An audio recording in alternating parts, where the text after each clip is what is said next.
Capelli, para que ele nos traga algumas respostas. Paulo, te surpreendeu a decisão do ministro Alexandre de Moraes? Zero, Rafa. Zero surpresa.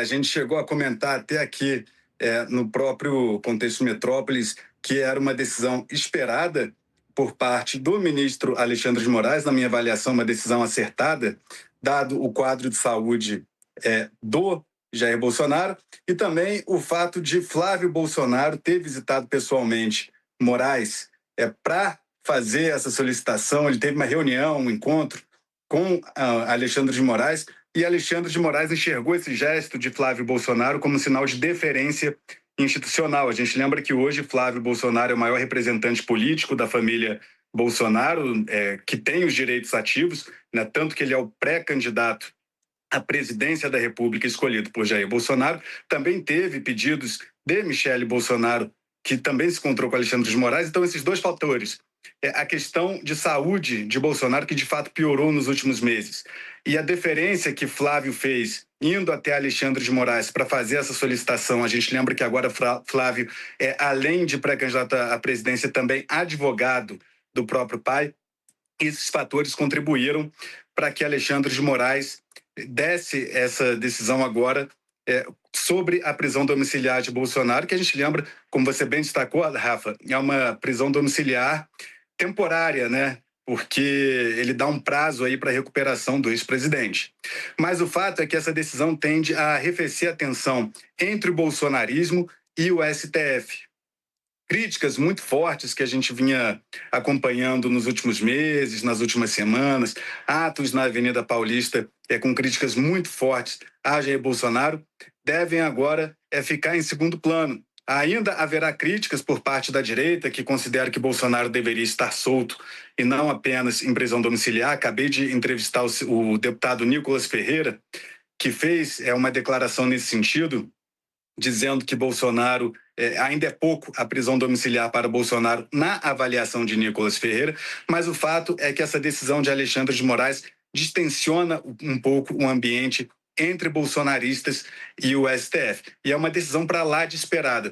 O próprio fato de Moraes ter pedido uma manifestação da Procuradoria-Geral da República já indicava que a decisão seria nesse sentido. O que chama a atenção, dentro da decisão, é que o ministro Alexandre de Moraes determinou que Bolsonaro não pode receber visitas por conta de um risco, né, à saúde dele. Um dos pontos que muita gente criticou, como eu falei mais cedo, muita gente temia, né, é de que a decisão de fazer Bolsonaro ir para a prisão domiciliar poderia fazer com que a casa dele se tornasse ali meio que um comitê de campanha. Você acredita que essa decisão de que ele seja proibido de receber visitas pode atrapalhar essa necessidade dele ali ajudar um pouco na campanha do Flávio Bolsonaro? Afinal, o Flávio tem trânsito livre em relação feita por conta de ser filho do Bolsonaro?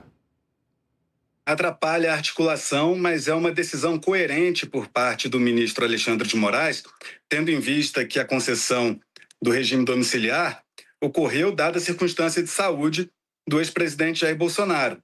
Portanto, é uma decisão que me parece ser bastante coerente, tendo em vista que uma pessoa que está doente, né, alegando necessidade de cuidados especiais, não pode ficar cada semana, cada dia, recebendo parlamentares, políticos interessados em fazer articulação.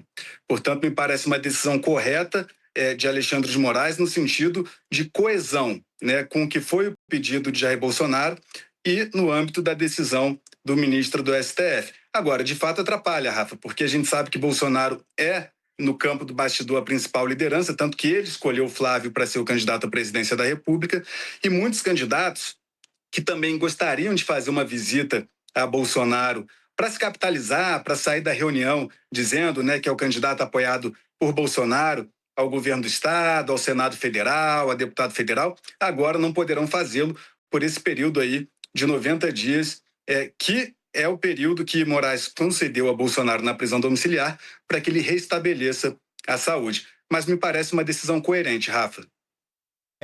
O ponto que você trouxe é que essa decisão pode, então, arrefecer essa relação entre bolsonaristas e o ministro Alexandre de Moraes e o próprio STF. Porém, como a gente trouxe aqui na manifestação do advogado de Bolsonaro, ainda há a sensação de que eles acharam pouco, justamente criticando essa decisão de que a essa temporária vai ser só de 180 dias, né? 90 dias, perdão, de 3 meses. Você acredita que esse tempo, nesses 3 meses aí, os bolsonaristas vão continuar pedindo essa extensão da domiciliar para o Bolsonaro?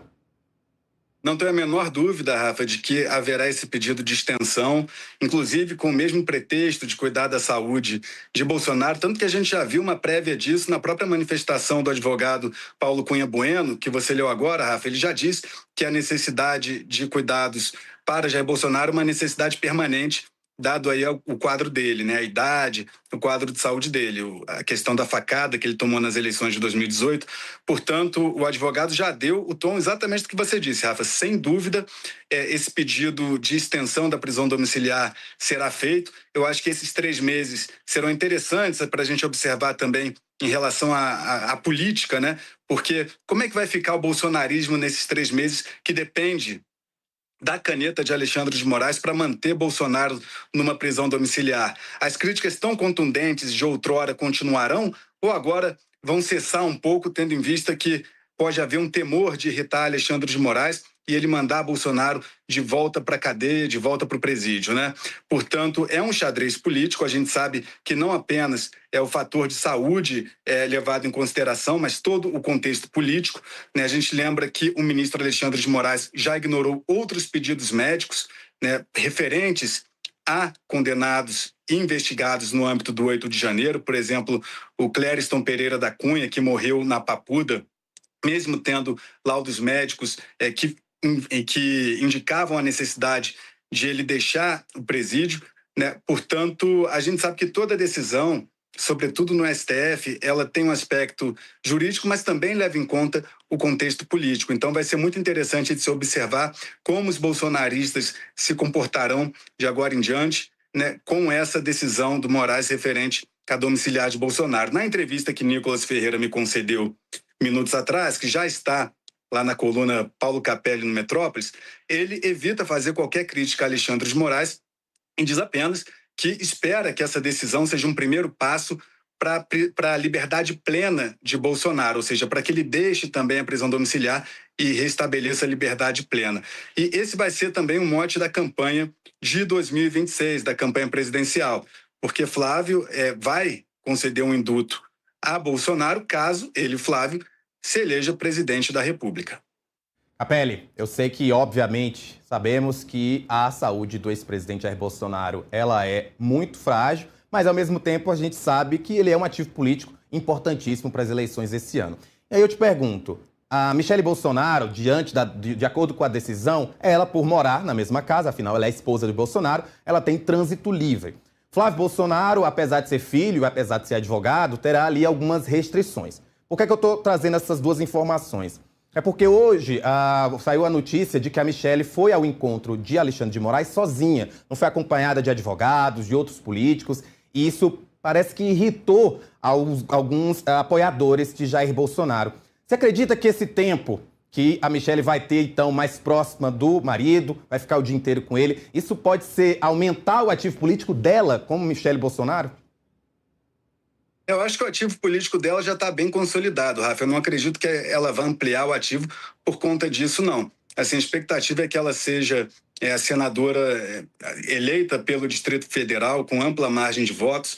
Isso daí não só consenso entre analistas políticos, mas inclusive entre figuras da direita, da esquerda, da própria esquerda. A avaliação é que no Distrito Federal, Michele Bolsonaro está com uma mão na cadeira já para pegar essa vaga ao Senado Federal, lembrando que serão 2 cadeiras em disputa neste ano de 2026. Portanto, eu acredito que o que pode acontecer é ela influenciar mais, né, o marido.